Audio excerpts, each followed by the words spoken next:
All right, so today I'm going to be going into the back end of an account in Google Ads, and I'm going to be teaching you about budgets and why you might want to have a low budget or a high budget, a budget in between. And it all comes down to what is that keyword cost that you're going after. And today we're going to be going after hardwood floor refinishing, hardwood floor screen and recoat, keywords like that, and some terms like hardwood floor finishing near me, Seattle, because I'll be working with a Seattle client on this. So let me just share my screen and let's get right to it. And I'm going to go ahead and let me do something I'm going to turn my camera off so I can just pay attention to the screen. Let me share my screen. All right. So I'm going to copy this website because I'm going to do it with a website first, and then we might do it with keywords.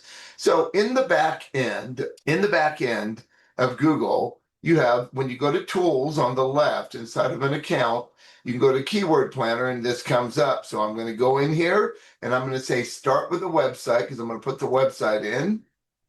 And I'm going to say use the entire website. I want to do that. Now I'm going to make another change here in a minute. Let me get results. And I don't want to be in the United States up here. I want to be in Seattle. So in the United States, hardwood floor refinishing there's 49,500 searches. But understand that's not a keyword I would go after because hardwood floor refinishing could be how to or any other variable. So when you say things like hardwood floor refinishing near me, now they're wood floor refinishing near me, hardwood floor refinishing near me. And here's something I want to talk about also. So it doesn't matter the keyword that you use. If you use hardwood floor refinishing near me, Google's also going to use wood floor refinishing near me as another lead source because it's the same numbers. So in the United States, there's 18,100 searches for near me. Now, if I put Seattle, service, anything like that, company, that's a buying term, and those are the kind of keywords you want to go after. But right now, what we want to do is we want to go in here and we just want to add Seattle because I want to know what's going on in that area. And a lot of times I'll use a DMA region, and basically DMA, that's like where there might be commercials on TV, how far out it goes. And so it just showed me the whole area right here. I'm now going to get rid of the United States, and I'm just going to go after this area. I'm going to save that and see how the numbers just went down. So now hardwood floor refinishing instead of 49,500 is 1,000. And then wood floor refinishing 1,000. But these are the ones I want, right? Wood floor refinishing near me, hardwood floor refinishing near me. Those types of keywords is what I'm going after. Now, because I put his website in first, it read the entire website, so it knows the type of keywords that we're going after already. And right here where it says in account, that means these keywords in his account. Now, I know I was talking about this isn't a keyword I would go after, but sometimes we create accounts we create campaigns inside of our accounts for these types of keywords and we'll bid lower. And we'll see if we can get anything out of it because our negative keyword list is really robust. So a lot of times, like when we write negative keywords like how to, those types of keywords are DIY, do it yourself, those types of things. You won't come up for those types of searches. So we could possibly use this as long as our negative keyword list is very robust. Most accounts that we audit, they don't have a very good negative keyword list. I only got good at it because I marketed my own service business for years and years. I owned a restoration company, water, fire, mold, roofing, and flooring. And I did my own marketing for the last 10 years of owning that business. So I understand quite a bit about negative keywords because that saved me money. So when you're spending your own money, you start getting really good at this stuff. All right. So anyway, so now we start looking at what are the potential searches in an area for a buying keyword before refinishing. Hardwood floor refinishing is 210 searches, potential searches a month right here. And then we start looking at the amount on the high end, $16.23. Top of page bid, high range. And this is low range. A lot of times we'll go right in the middle. Now, when we start a campaign and I'm doing a search campaign, now this is probably old school because I used to do this. I like doing it this way myself. My team, not so much. And they have a lot more experience than me. They've been doing it for well over 10 years straight. I no longer do Google Ads because I got to run a company. But A lot of times they'll go right down the middle. I like starting the campaigns at 0.1 penny, 1 cent. Within 24 to 48 hours, Google's going to tell me how much I need to spend to be on the first page of Google, the first page. But that can also mean the very bottom of the first page.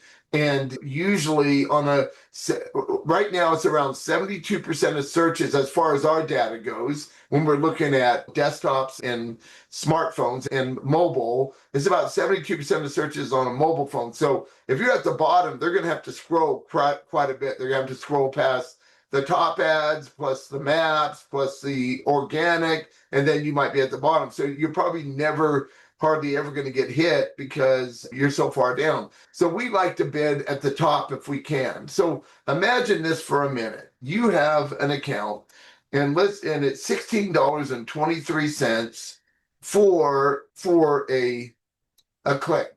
And it could be less, it could be more once we're in the account and we're looking at search impression share. Like search impression share shows us how much, when somebody searches for hardwood floor refinishing near me or a keyword that we may be using, and let's say our search impression share is 50%, that means we're missing 50% of the people that are searching for a business with that keyword that they're using in the search bar of Google. And so it depends on it's always going to be the person that spends the most gets the most. So if I was going to take 1623, and let's just do that for an example, I'll just take 1623.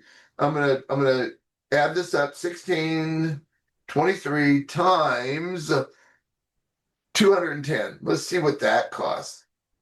Equals, so that's $3,408 a month. Let's say if they clicked on you, all 210 people clicked on your ad, that one keyword would cost you $3,408 a month, something like that. But you're not going to get all the clicks. So it's going to be a variation of other keywords that people are clicking and Google's showing. I was just giving you an example if you wanted to add this up. So now, if you want to be at the top and you could be sponsored in the maps through location advertising. And usually the person that's spending the most is there. And we know this because we test with all of our different clients, roofing, it doesn't matter what it is. We test it so we know how to get people in maps. And it's usually usually two things are working. You have a high search impression share, like you're at 80, 90%. So 90% of the people searching for your keyword, Google's showing your ad because you're spending enough money to be up there at the top. Remember, you want to be at the top on mobile, but what we can do is we can go into the back end of Google and we can go into the devices under mobile and we can actually bid higher just for mobile. And then we can go in the desktop and bid lower. And same thing with like an iPad, those types of things. We can bid lower and put our money into the mobile because we know that's where most people are searching. And if you're number one, you're usually going to get called. So when you're thinking about budgets, you got to remember that there's a low number and a high number. Where do you want to be? How many leads you want to get? Because a lot of clients will come in and they will say, I have $1,000 budget. That's it. With $1,000 budget, and this is a high-end cost for a keyword that's going to get you a job, potentially get you a job. I don't want to say it's going to get you a job. They got to click on it. They got to love your landing page. They got to either fill out a form or call you. So there's a few steps they got to make for you to even know that they're interested in you first. But this gives you an idea that if you're spending $1,000, you're probably at about a 30% impression share. Now, you're not getting everything. I wanted to go over here and I did a search. I was just using iSearch from United States English. And there's another platform that we use that a lot of my employees like better than this. I just went in there real quick and did this. And I'm in Seattle. When you look down here, I want to be searching in Seattle. When I did that search, it came up here. And so we got Florex Designs. We got Top Line Builders and Renovation. In a sponsored, we have All Floor Solutions. We have Thumbtacks. So we have these ads here. And so this is where you want to be at the top, actually, if you're going to have ads. And you want to be number one if you're on mobile. Then you start looking at maps. And I wanted to show you down here. So see the sponsored ad? This is sponsored for Sound Painting Solutions. Now, I probably wouldn't want to show up for this, having a name like this and pay for somebody to click because this is sponsored. Up here, it costs nothing. Here, when I click on this, it costs this client because it's a sponsored ad. They're paying for the ad, they're paying for this position. And I love being in maps for our clients if they have a good score like 4.8 and above. And they have several like reviews right here. So that looks good. The problem with this is I search hardwood flooring finishing near me, and this is all about painting. He also is a handyman. He does trim to custom shelves, the siding to deck repairs. But I'd have this on a handyman ad, but that's all right. I don't know if this is working for them. It could be working because I'm not in their account. This is not something I would do with a client of mine. I wouldn't do it this way, but it doesn't matter. The idea is this. Now, so you have the ads, you want to be at the top. If you're going to be on mobile, you want to be number one. And if you can afford it, if you can't afford it, you're not going to be number one. And as we go down the list, then we have the map, and then we start seeing organic. And by the way, our client for hardwood flooring finishing near me, the very top keyword you can search is number one right here. He's also number 3, 4, 1, 2. He's also number 4.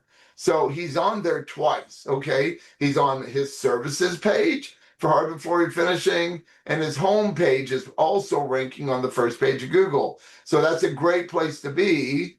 This is one of our big competitors. And then you have the ads at the bottom that I was telling you about. Here's some ads at the bottom. Okay, so then we looked at. So when you start thinking about budget, like I was showing you here, in order to be at the top, the person that spends the most gets the most. And I'm going to come back on it. So I think I beat this horse enough. I could even see what are the top searches by clicking on this. And now I can see 2,400 hardwood floor, but that is not a buying keyword. Although we have it in our account and we're probably bidding really low on it to try to get something, because we do, when we have a negative keyword list, we usually go into an account with a couple of thousand generic negative keywords that we use for most accounts, plus what we build on from there. But you can start seeing the top searches. What are they? And they're not the buying terms necessarily. So you would have to have a very robust negative keyword list to use these like we're using them in here. And you just keep going down. Seattle floors. This is probably a competitor right here. Somebody's searching that 320 times a month. Let me just show you this. Let me go here, and let's go here and do this. Seattle floors, and let's just see. Seattle floor right here. So people are searching for this. So what I would probably do, if this is true, I'd have to do a little more in-depth inspection into this to make sure that's what it is. I'm assuming, and somebody can just be searching Seattle floors. They're looking for floors in Seattle. But there is a company, Seattle Floor, right here, right? And so that's cool. I don't see an ad for them. Seattle Flooring Solutions. We're still ranking for Seattle floors on the first page. We're number 9. So I don't see that, but let's say it was that. I could have a brand campaign where I'm going after other people's brands. Like I can go after Seattle Floor Service. I can go after whatever, Seattle Hardwood Floors. Now you can't use their name in your ads. You can't use it on your landing page. That's copyright infringement. But you can use a keyword. You can go after your competitors with the keyword, and it comes up, and maybe your ad is lowest cost in Seattle or whatever. I don't like lowest cost ads, but that's just for an example, okay? So whenever you're thinking about doing this, and you're thinking about your budget, and your budget is really low, like some of these keywords, like Seattle floors, 3193, and the reason they're that much, now we are going after our competitors, as you can see, but we're not bidding this high.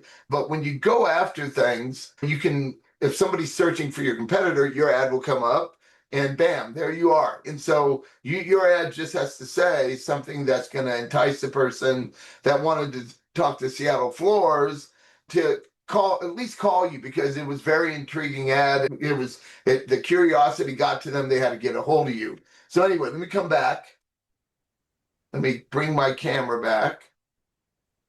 Okay, so I think you got the idea. So when we're looking inside of when we bring on a new client, we need to know what those numbers look like and how much they might need to spend to even compete. A lot of people think that certain companies have this magic trick, and there is some, it's not called magic, it's called skill. There's a lot of skill to Google Ads. But at the end of the day, the person that spends the most is always going to get the most. And we've tested that over. That's a great way. Now, when I say the person that spends the most, sometimes that's not true. If you have a very high quality score on your keywords, if that, let's say you have a 10, you could feasibly pay less than the person above you bidding more. You could pay less and you could be on top because the formula takes into account your quality score also. So that's a whole nother video on how all that works. But there's a lot of ways that you can go in and try to start getting business. But you got to remember, if you're thinking low budget, you're most likely going to fail. Now, I've worked with clients that didn't have a lot of money, and we tried everything we could. And a lot of these clients will they'll talk to somebody else, and somebody else will promise them the world. But it still comes down to, you still got to be able to spend the money to get anything. So they'll try other places, and that doesn't work. And then the next place, and it doesn't work. In fact, we had a client that left us 13 months ago. And on Thursday, I was just minding my own business, playing around with my business. And I get a call out of the blue, and it's that company wanting to come back. They've used other companies for over a year now because everybody promises a moon. And then they finally figured out what we were doing was the best they've ever seen anyway. So they came back. They just came back on Friday. We had an onboarding and all that. So I was excited to get them back because I don't beg people to stay. What I usually do that I didn't do here, I don't know why we didn't do this, but usually when we lose a client, and this is just good business practice, folks, we'll go after the competitor because we have all the data already of how we're doing with that client. And then we'll go in there and take on a competitor. I just did this in a state. I'm not even going to mention who it is. My other client was like #1 in Google, and they were like doing really well. A month later, they're on the 3rd page of Google for those same keywords, and SEO's going, folks. I know it sounds mysterious. Most people don't even know what search engine optimization is. It's like a word we use, but believe me, I have a big team of experts in search engine optimization, and it's a lot more than that because your Google business profile comes into play with SEO. There's so many things. Your social media pages all linking into the site, and how we use pillar pages to link to blog clusters that link to service pages. The way we do things helps you rank. And so when we took on the new client, we just went gangbusters, and now he's at the top and the other one is not anymore. And is that going to work every time? Maybe not. This is SEO. We don't get all the information Google knows, or Microsoft knows, or DuckDuckGo knows. We don't get to know everything, but we have really good educated guesses because all of us at my company have been doing this for years and years and years. So just by trial and error and data from the past and what we see now, we can make some really good educated guesses on how to get you back our new client to the top. Our old clients, we're trying to put them to the top. Thank you so much for watching. Have a great Sunday, and I will see you in the next video. Bye-bye now.